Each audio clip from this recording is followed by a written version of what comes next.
2026년 새해가 밝았습니다. 교우님들 새해 복 많이 받으시기를 바랍니다. I wish you all have a blessed new year. This is how Koreans greet each other in the beginning of a year. We say, have a blessed new year. 새해 복 많이 받으세요라고 저희는 인사하죠. As I begin this year, more than ever before, the word blessing feels close and personal to me. Maybe I'm getting old. 저는 오늘 한 해를 시작하면서요, 그 어느 때와 달리 복이라는 단어가 너무 이렇게 친근하게 다가옵니다. 아마 나이가 들어서 그런 걸지 모르겠습니다만. This is because I am being freshly reminded of this truth. God desires to bless us. God desires to bless us. 하나님께서 우리에게 복을 주시기를 원하신다는 사실을 좀 새롭게 받아들이게 되는 것 같습니다. The reason God created us and the purpose for which we live on this earth is ultimately so that we may receive blessing. 하나님께서 우리를 창조하신 이유도 또 우리가 이 땅을 사는 목적도 복 받기 위함이라고 하는 사실이 저에게 새롭게 다가오는 것입니다. 저희가 지난 1월 1일부터 성경을 창세기서부터 읽으면서 보았고요. 또 작년에 제가 이 창세기 공부했을 때 말씀드렸습니다만 하나님께서 사람을 창조하시면서 그 창조하신 사람에게 가장 먼저 주신 것이 무엇이었는가를 보면 창세기 1장 27절, 28절이 이렇습니다. 창세기 1장 27절이에요. Genesis 1:27. So God created man in his own image. In the image of God, he created him. Male and female, he created them. And verse 28 says this, and God blessed them. God blessed them. After God created man and woman, the very first thing he did was to bless them. 하나님께서 남자와 여자를 창조하신 후에 바로 다음에 하신 첫 번째가 뭐냐면 복을 주셨다라는 사실이에요. The reason we were created, the reason we are called to be fruitful and multiply, to fill the earth and subdue it, and to exercise dominion is this, to receive blessing and to enjoy blessing and to share blessing. 바로 복을 받고 누리고 나누는 삶을 위해 우리가 창조되고 생육하고 번성하고 이 땅에서 땅을 정복하며 땅에 충만한 삶을 살아가는 것입니다. When we read Genesis 12, the passage often called the Abrahamic covenant, God's promise to Abram, I encourage you to read it again and ask what the covenant is really about. 우리가 창세기 12장 아브라함 언약이라고 불리는 이 아브라함 언약을 우리가 아까 읽었는데요. 여러분 다시 한번 읽으시면서 이 아브라함 언약이 무엇에 관한 것인지 확인해 보시기 바랍니다. 창세기 12장 1절부터 3절이에요. Genesis 12 verses 1 to 3. Now the Lord said to Abram, Go from your country and your kindred and your father's house to the land that I will show you. And I will make of you a great nation, and I will bless you and make your name great, so that you will be a blessing. I will bless those who bless you, and him who dishonors you, I will curse. And in you all the families of the earth shall be blessed. What is this about? Blessing. 여러분, 복 받기 위한 것이고 복을 누리기 위한 것이고 복을 나누기 위함인 것이 아브라함 언약이라는 사실을 새삼 깨닫는 것입니다. 그래서 여러분 복 받으셔야 돼요. 아멘이십니까? 우리가 신앙생활 하는 것은 결국 복 받으려고 신앙생활 하는 거 아닙니까? 저 목사가 새해 들어서 이상해졌나? 생각하실 분들이 있으실지 모르겠어요. 왜 갑자기 안 하던 복 받으란 말을 하나 하실지 모르겠습니다만 But the blessing I am talking about here is not what the world usually means by happiness. 여기서 말하는 복이란 우리가 세상에서 말하는 행복을 말하는 게 아닙니다. The word happiness comes from the same root as happenings. That means happiness is based upon what happens in our lives. 예를 들면 시험 잘 보면 행복하는 거죠. 연말에 보너스 받으면 행복한 거죠. 비즈니스가 잘 되면 행복하죠. 자녀가 좋은 대학 가고 좋은 직장 가면 행복하는 겁니다. But what if you fail the exam? What if you cannot make enough money? Or your children struggle? Things that come and go depending on circumstances only pretend to be blessings. Only pretend to be blessings. They are not true blessings. The blessing God gave when He created the world and made us, the true blessing that He promises us, is not dependent upon circumstances. It does not appear and disappear. It is not something that comes and goes. True blessing is a relationship, a life connected to God.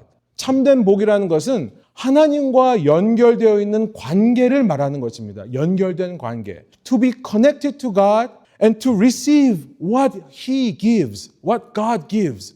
This is the true definition of blessing. 하나님과 연결되어서 하나님이 주시는 것을 받는 게 복의 정의예요. Going back to Genesis 1:28, chapter 1, verse 28, 창세기 1장 28절에서요. 하나님께서 그들에게 복을 베푸셨다라고 할 때 이 복을 베푸셨다라는 말은요. 바락라는 동사인데요. 이것은 원래 어떤 의미인 줄 아세요? 이것은 원래 무릎을 꿇다라는 의미입니다. 무릎을 꿇다. 제가 다리가 안 좋아서. 하나님께서 무릎을 꿇으셨다는 얘기예요. 무릎을 꿇다가 복을 주었다는 얘기입니다. 왜요? 유대인들은 하나님은 항상 하늘 위에 계신 분이라고 생각을 했습니다. 그런데 그 높은 곳에 계신 분께서 낮은 이 땅에 무언가를 주시기 위해서 하나님께서 무릎을 꿇고 아래에다가 주신다고 생각을 했던 거예요. 그래서 무릎을 꿇다라는 말이 블레싱이 된 겁니다. 복을 주다. 여러분 높은 곳에서 뭔가를 주는데 던져준다고 생각해 보세요. 그거는 귀한 게 아니겠죠? 위에서 주면서 던져주는 거는 귀한 게 아닙니다. 귀한 것을 주려면 위에서 주려면 아래를 향해 무릎을 꿇을 수밖에 없어요. 그래서 유대인들은 무릎을 꿇다라는 말에서 복을 주다라는 말이 된 겁니다. 그리고 이 동사는 사람에게도 쓰여요. 성경에 보면 Bless the Lord, 하나님을 송축하라라는 명령어가 참 많이 나오는데요. 역시 마찬가지로 하나님을 향해 무릎을 꿇으라라는 말이에요. 하나님께서 우리를 내려다 보시면서 귀한 것을 주시기 위해 하나님께서 무릎을 꿇으시는데 그걸 받는 사람이 그냥 서서 받을 수 없는 거죠.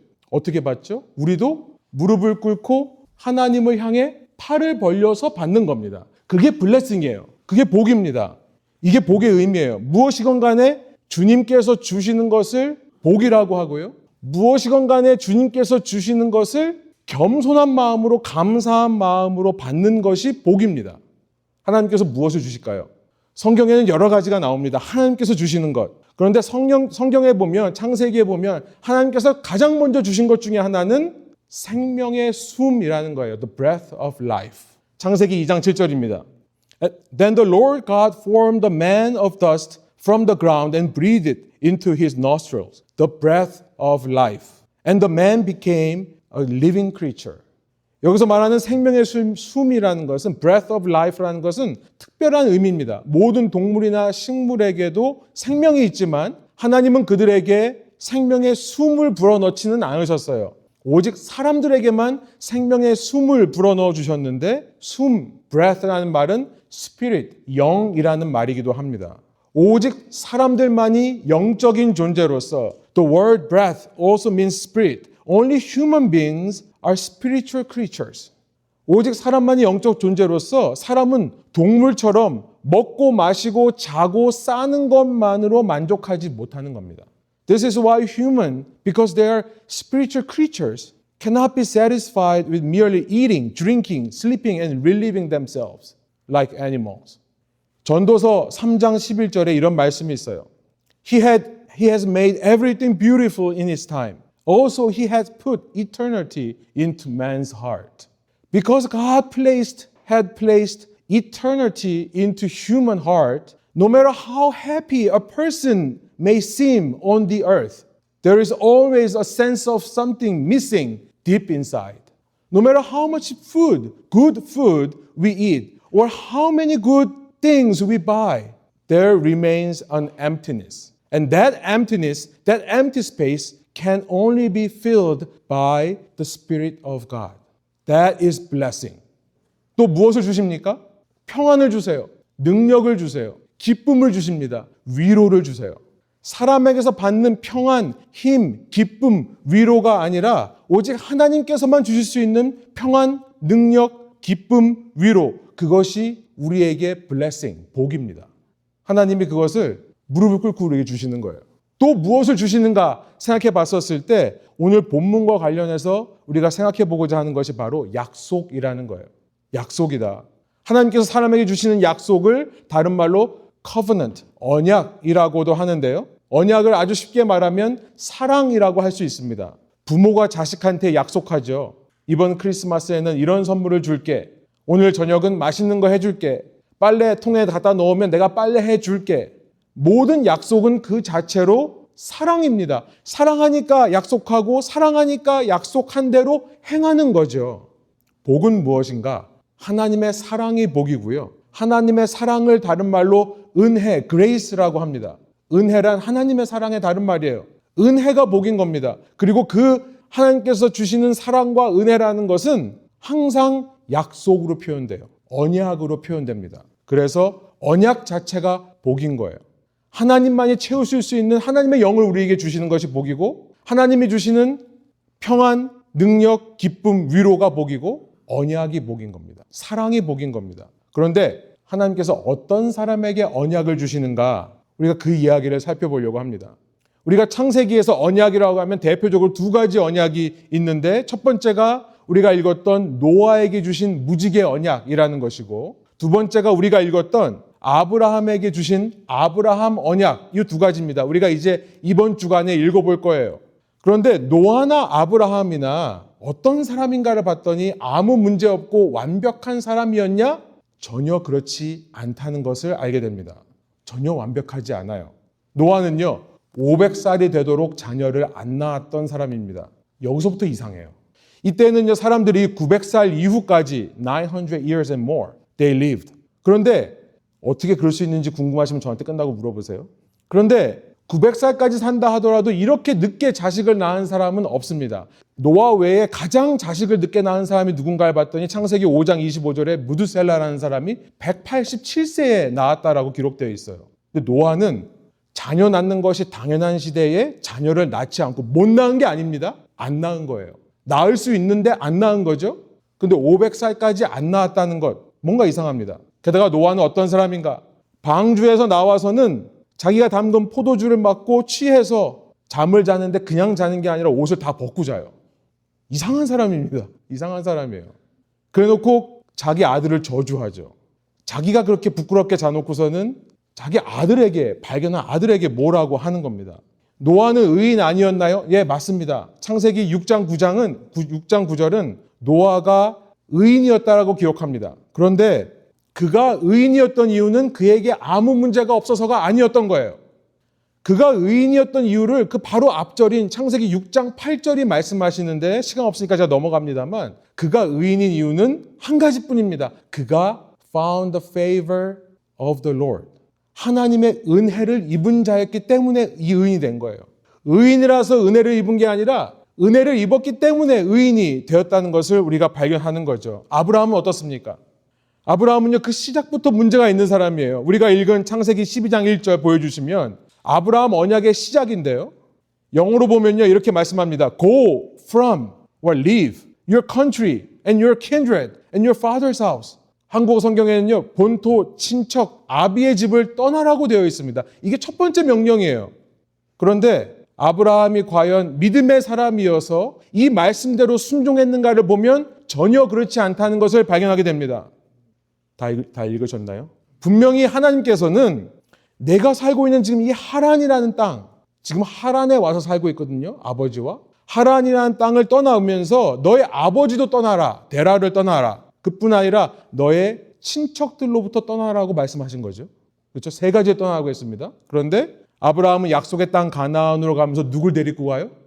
아버지가 우르로부터 데려왔던 자기의 동생의 아들인 조카인 젊은 남자, 힘쓸 수 있는 남자 롯을 데리고 갑니다. 창세기 12장 이렇게 말씀하신 바로 다음 절 1절부터 3절까지 아브라함 언약을 말씀하신 그 바로 다음 절 4절이 이렇게 말씀하고 있습니다. So Abram went as the Lord had told him and Lot went with him.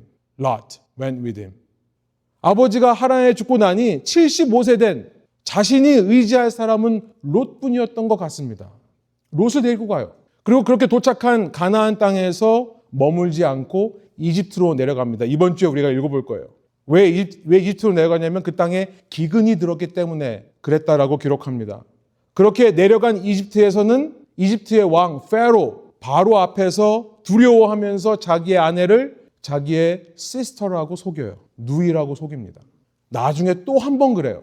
우리가 그 이야기들을 다 살펴볼 겁니다. 얼마나 아브라함이 믿음이 없고 두려워하며 걱정하는 사람이었는가가 드러나는 거죠. 여러분, 이 사람이 얼마나 믿음이 없고 걱정이 많았고 두려운 사람이었는지 하나님께서 12장에 나타나셔서 한 번 언약하고 끝난 게 아니라 12장에 말씀하신 것을 13장에 말씀하시고 15장에 말씀하시고 17장에 말씀하시고 이렇게 반복해서 언약하고 또 언약해 줘야만 했던 사람이었던 것입니다. 사랑하는 여러분, 오늘의 말씀의 포인트예요. 하나님께서는 우리에게 복을 주시기 원하시는데 어떤 사람에게 언약을 주시면서 어떤 사람에게 복을 주시는가? 복 받을 만한 사람에게 그렇게 하시는가? 아무 문제 없고 바르게 사는 사람들에게 그렇게 하시는가?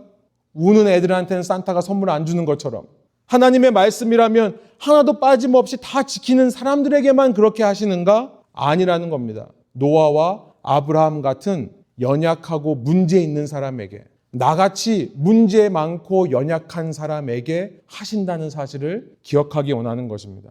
노아에게 하나님께서 언약해 주시는 복을 인류 역사상 처음으로 주시는데요.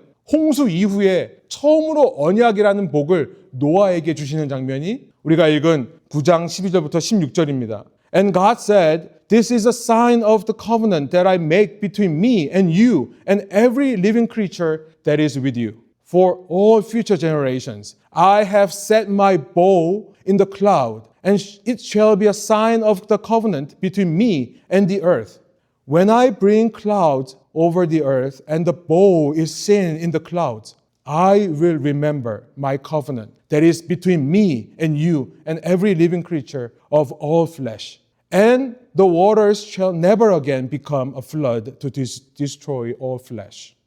이 무지개 언약이라는 것은요, 마치 알람 같은 거예요. 리마인더 같은 겁니다. 그래서 다시는 사람을 멸망시키지 않겠다는 증거가 되는 거예요. 중요한 게 뭐냐면 누구에게 증거가 되냐는 거예요. 누구를 위한 증거죠?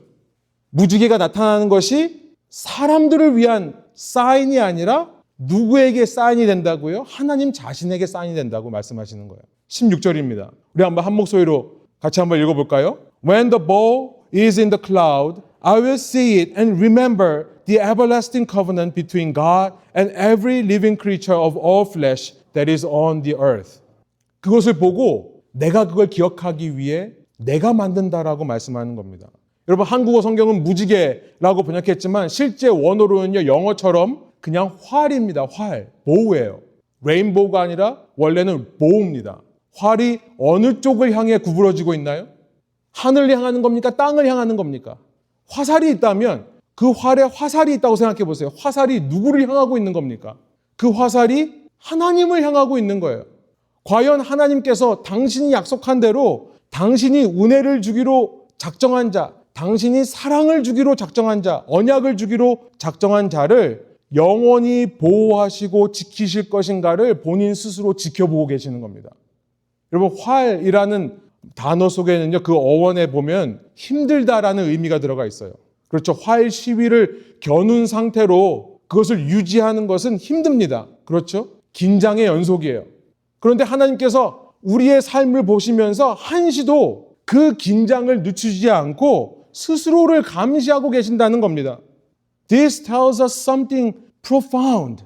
God never relaxes his watch. He holds himself in constant tension, continually keeping watch over his own promise.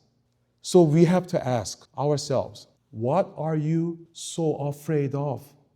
뭐가 두렵냐라는 것을 우리가 우리 자신에게 물어봐야겠죠. 이런 하나님이신데 왜 우리가 긴장하나요? 왜 우리가 불안하나요? 한 해를 시작하면서 왜 시작부터 걱정하고 시작합니까?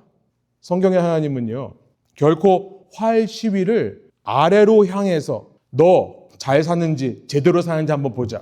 너 문제 안 일으키고 너 성질 안 부리고 네가 말한 대로 내가 말한 대로 네가 순종하며 사는지 한번 지켜보자 라고 하시는 신이 아니라요. God of the Bible is not a God who aims the bow and downward saying, let me see if you live properly. Let me see if you mess up, lose your temper or fail to obey.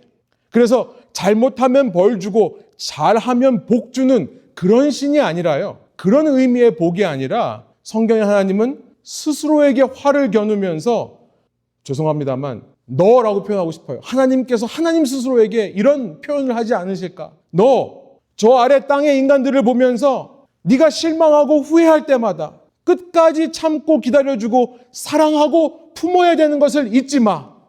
스스로에게 이렇게 리마인드하는 하나님이신 것을 우리 보고 알라라는 의미에서 무지개 언약을 주시는 겁니다. 그러니 여러분 무슨 걱정이 있으시겠어요? 2026년 한 해를 시작하면서 우리 삶에 뭐가 걱정스럽겠습니까? 여러분 성경의 하나님은요 이런 분이세요. 그런 하나님이 2026년 나의 한 해도 나와 함께 하시면서 나는 여전히 문제가 많습니다. 나는 여전히 넘어지고 배반하며 쓰러집니다. 그러나 그런 하나님이 나를 향해 무릎을 꿇으시는 거예요. 무릎을 꿇으시며 그럼에도 불구하고 당신의 생명력과 당신의 영을 부어주시고 그럼에도 불구하고 당신의 평안, 당신의 능력, 당신의 기쁨, 당신의 위로를 부어주시며 그럼에도 불구하고 사랑을 주시고 사랑하기에 언약을 주시는 그렇게 복을 주시는 하나님이라는 사실을 성경 창세기 처음부터 말씀하고 있는 것입니다. 창세기는요, 위인들의 이야기가 아니죠. 우리 같은 연약한 인간들이 그 하나님으로부터 복을 받으며 복을 누리고 복을 나누며 사는 것이라는 것을 알려주는 책이죠. 그래서 세상 창조의 기록은 3장에서 끝나고요. 4장부터 50장까지는 바로 그런 악하고 약한 인간들에게 하나님이 찾아오셔서 복 주시는 삶의 이야기들로 가득한 것입니다. 말씀을 마무리하면서 한 가지 더 말씀드릴게요. 여러분이 잘 따라오셔서 제가 그냥 넘어가려고 했는데 한 가지만 더 말씀드리고 끝나려고 합니다. 창세기와 비슷한 시기에 고대 근동 지역, Ancient Near East에 여러 가지 레전드들이 있었어요. 존재하던 전설들이 있었습니다. 바빌로니아 신화라든지 길가메시 서사시, 이집트 신화라든지 비슷한 이야기들이 참 많이 있습니다. 그리고 그 창조 설화들을 이 창세기 내용과 비교해 보면 비슷한 것들이 굉장히 많아요. 창조의 이야기도 비슷하고요. 대홍수의 이야기, 길가메시 서사시에는 이 뱀이 인간을 유혹했다, 이런 얘기까지 비슷합니다. 그래서 많은 사람들이 이거 다 비슷한 얘기를 했던 거 아니냐, 성경도 그 비슷한 이야기 중에 하나지 않느냐 이렇게 생각하시는 분들이 있어요. 그런데 분명하게 다른 것이 있습니다. 성경의 창세기를 제외한 모든 나라들의 신화들과 창조 설화들은요 모두 영웅들의 이야기예요. 위대한 사람들의 이야기고 위대한 국가, 위대한 나라들의 이야기입니다. 왜냐하면 그래야 그들이 섬기는 신이 위대해지기 때문에 그래요. 그래서 신화들을 보면 정말 화려합니다. 초인들, 슈퍼휴먼들의 이야기예요. 여러분, 이 고대 근동 지역의 창조 설화나 신화에 꼭 등장하는 것이, 아니 이후에 그리스 로마 시대까지 똑같습니다만 고대 시대의 모든 신화에 등장하는 것이 뭐냐면 반신반인이에요. 우리 성경에서 잠깐 나옵니다만 네피림 같은 영웅들이에요. 용사들. 신과 사람이 결혼했다라고 하는 생각에서 반은 신이고 반은 인간인 사람들. 그리고 그들을 영웅들로 만들기 위해 등장해야 되는 것이 있죠. 뭐죠? 괴물들입니다. 그냥 괴물이 아니에요. 그들만이 물리칠 수 있는 초자연적인 괴물들이 등장합니다. 그런데 여러분 창세기를 보면서 놀랄 수밖에 없는 것은 창세기에는 그런 얘기가 하나도 안 나옵니다. 성경의 인물은 단 한 사람도 신과 피가 섞인 사람이 없습니다. 놀라운 거예요. 그거 아셨습니까? 창세기의 등장인물들은 초능력이 있기는커녕 우리와 똑같이 연약하고 우리와 똑같이 실수하고 우리와 똑같이 문제가 많고 넘어지는 사람들입니다.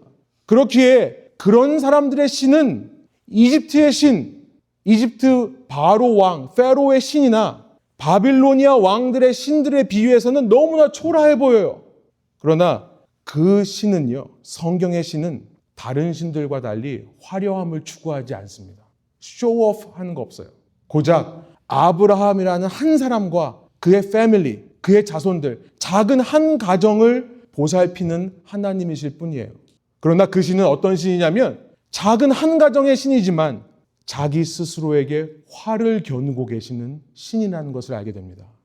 그 활의 시위를 긴장을 늦추지 않고 자신을 향해 행하고 있는 하나님. 이제 다시는 내가 내 백성을 포기하거나 버려두거나 저주하지 않겠다라고 맹세하는 신이신 겁니다. 그렇기에 오늘 우리 같은 세상에서는 보잘것없고 가진 것 없어 보이며 연약한 우리들이 그 신의 복을 받는 사람들이 될 수 있는 것입니다. 이런 하나님을 아시고 이 하나님을 신뢰하며 올 한 해를 주님과 함께 동행하는 저와 여러분 되기를 소원합니다. 그래서 이 새해에 복 많이 받고 누리며 나누며 사시기 바랍니다. 아멘.